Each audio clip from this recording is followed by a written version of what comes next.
Hello everyone. তোমরা দেখবে আমাদের জেনজি জেনারেশনেও না দু ধরনের মানুষ আছে। এক ধরনের মানুষ যারা ধরো মডার্নাইজেশনটাকে অ্যাকসেপ্ট করেছে, মডার্ন চিন্তাধারাটাকে প্রায়োরিটি দিয়ে মডার্নভাবে বাঁচতে ভালোবাসে। আরেক ধরনের মানুষ হচ্ছে আমরা, যারা অর্থোডক্স, যারা আমাদের বাবা মা দাদু ঠাকুমা যেভাবে বেঁচেছেন, যে চিন্তাধারা নিয়ে বেঁচেছেন, সেই চিন্তাধারাটাকে নিয়ে বাঁচতে চাই। এবার আমরা না সব কিছুকে ভীষণ প্রাইভেট রাখতে পছন্দ করি, বন্ধুবান্ধব কম, রোজ স্ট্যাটাস দিই না, এরকম টাইপের মানুষ আমরা। এবার তুমি যদি দেখো, আমরা যারা অর্থোডক্স তারাই কিন্তু আমাদের সোসাইটিতে বেশিরভাগ ডিপ্রেশন অ্যাংজাইটির শিকার। এটা আমার মনে হয় এর একটা কারণ হতে পারে, সেটা হচ্ছে আগেকার দিনের মানুষ অনেক খোলামেলা হয়ে বাঁচত, পরিবেশ খোলামেলা ছিল, তাদের পাবলিক ইন্টারাকশন এমনি অনেক বেশি ছিল। কিন্তু আমাদের পাবলিক ইন্টারাকশন ভীষণ কম, আমরা অতটা সোশ্যাল নই। আর আমরা যে পরিবেশটায় আছি সেখানে জানলা খোলারও অবকাশ নেই, আমাদের জানলা খুলে পাশে বাড়ি জানলায় ধাক্কা লাগে। তো এরকম বদ্ধ পরিবেশে তো পাবলিক ইন্টারাকশন হলেও, মানে বদ্ধ পরিবেশে খোলামেলা যে ভাবটা সেটা তো আমরা পাবোই না, চাইলেও পাবো না। এবার পাবলিক ইন্টারাকশনের কথা যদি আসি, তাহলে পাবলিক ইন্টারাকশন আমাদের হওয়া পসিবল নয়, বিকজ আমরা অতটা মানিয়ে নেওয়ার ক্ষমতা আমাদের খুবই কম, এবং সহ্য শক্তি খুবই কম, অপমান বোধ প্রচণ্ড বেশি। তার ফলে যেটা হয়, বন্ধু বান্ধব আমাদের খুব কম, পাড়ায় ইন্টারাকশন তো একেবারে নেই বললেই চলে। কিন্তু এখন আমাদের পক্ষে ওই বন্ধুবান্ধব পাতানো বা ধরো সোশ্যাল হয়ে যাওয়া হঠাৎ করে, পাড়ার লোকের সাথে খুব ভালো সম্পর্ক তৈরি করে ফেলা, এটা তো পসিবল নয়। কিন্তু যেটা পসিবল হতে পারে সেটা আমি তোমাদের সাথে শেয়ার করব। আমি আমার কিছু বন্ধুবান্ধব যারা ধরো রোজ স্ট্যাটাস আপডেট দেয়, তাদের থেকে আমি একটা জিনিস শিখেছি। এই যে রোজ স্ট্যাটাস আপডেট দেওয়া, তাদের লাইফে কি হচ্ছে না হচ্ছে এটা রোজ আপডেট দেওয়া, এর পেছনেও না একটা কারণ আছে। কারণটা হচ্ছে লাইফটাকে রোম্যান্টিসাইজ করা। মানে হচ্ছে তুমি প্রতিটা মোমেন্টকে মেমোরিজে কনভার্ট করছো।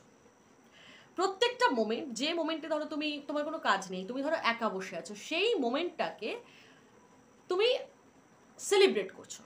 Let celebrate the moment. ভীষণ সিম্পল কিছু জিনিস দিয়ে তুমি সেই মোমেন্টটাকে সেলিব্রেট করতে পারো, সেই মোমেন্টটাকে তুমি ফিল করতে পারো, সেই মোমেন্টে তুমি বাঁচতে পারো। কারণ আমাদের লাইফ ভীষণ আনপ্রেডিক্টেবল, ভীষণ শর্ট পিরিয়ড অফ টাইমের জন্য আমরা এই পৃথিবীতে বাঁচতে পারি। তো দিনের বেশিরভাগ সময়টা ডিপ্রেশন অ্যাংজাইটিতে না থেকে তুমি তোমার রুমটাকে একটু ডেকোরেট করলে, তুমি যে বেডটায় রাতে শো সেই বেডটার বেডশিট চেঞ্জ করলে, তোমার পছন্দ মতো কোনো একটা বেডশিট কিনলে, তোমার স্যালারির কিছুটা পোর্শন দিয়ে তুমি তোমার রুমটাকে ডেকোরেট করতে পারো। এতে কি হবে, তুমি নিজে খুব বেটার ফিল করবে। রুমটাকে ধরো একটু গোছালে, তুমি চাইলে স্কিন কেয়ার করতে পারো, তোমার স্কিন কেয়ার যদি তোমাকে বেটার ফিল করে তাহলে স্কিন কেয়ার করতে পারো, কনফিডেন্স ফিল করবে। বা ধরো কিছু লাইভ প্ল্যান্ট কেনো, ইনডোর প্ল্যান্টস দিয়ে সাজাও। প্ল্যান্ট না আমাদের মেন্টাল হেলথের জন্য খুব ভালো। হ্যাঁ, তোমার ধরো বাড়ির সামনে একটুখানি জায়গা জমি ফাঁকা আছে, সেই জায়গায় তুমি কিছু গাছ লাগাও, সবুজের মধ্যে থাকো। কারণ দেখো, সত্যি কথা বলতে আমাদের বাইরে গিয়ে আমরা আগেকার মতন সেই মাঠ, গাছপালা, বট গাছ তো আমরা পাবো না। আমাদেরকে সেই জিনিসটাকে রিক্রিয়েট করতে হবে আমাদের রুমের ভেতরে, আমাদের বাড়ির ভেতরে, যাতে সেই জিনিসটা আমরা ফিল করি। আর লাইফ রোম্যান্টিসাইজ করার আরেকটা মোক্ষম জিনিস হচ্ছে বই পড়া। তোমার যে বইগুলো পছন্দ, তুমি যে বইগুলো পড়ে তুমি কিছু ফিল করো, তোমার ভালো লাগে, সেরকম কিছু বই পিক আপ করো, সেরকম কিছু বই তুমি পড়ো। রোজ 4 পাতা, 5 পাতা, 6 পাতা, 10 পাতা এরকম করে পড়ো। একদিনে পুরো বই তোমাকে কমপ্লিট করতে হবে না, তুমি একটু একটু করে পড়ো। এবং তাতে কি হবে, যে টাইমটুকু তুমি বই পড়ছো সেই টাইমটুকু তুমি বেটার ফিল করবে, এবং তারপরেও কিছুক্ষণ তুমি সেই ক্যারেক্টারের মধ্যে থাকবে, সেই বইটার মধ্যে থাকবে। ফলে কি হবে, তোমার ডিপ্রেশন অ্যাংজাইটিটা কম হবে।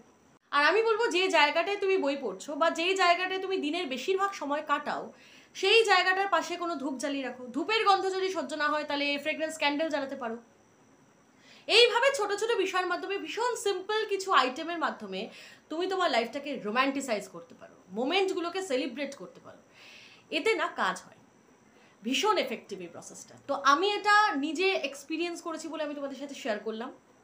তোমরাও এটা ট্রাই করে দেখতে পারো।